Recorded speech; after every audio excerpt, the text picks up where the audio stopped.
মালদার মোথাবাড়ির অবস্থা অত্যন্ত উদ্বেগপূর্ণ ছিল এবং যেভাবে সেখানে হিন্দুদের ঘরবাড়ি ভাঙা হয়েছে, মন্দির ভাঙা হয়েছে, ভ্যান্ডালাইজ করা হয়েছে,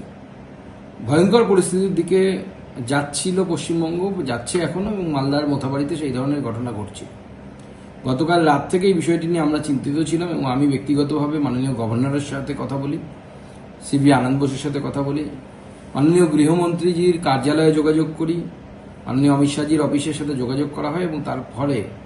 তারপরে সেখানে বিএসএফ নামে বিএসএফকে নামানো হয়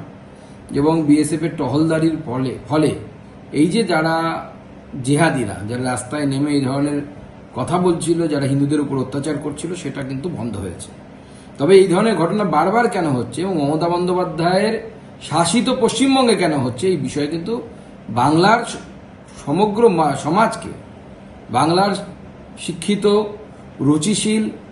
যারা মানুষ আছেন, যারা চিন্তাশীল মানুষ আছেন, তাদের কিন্তু ভাবা দরকার।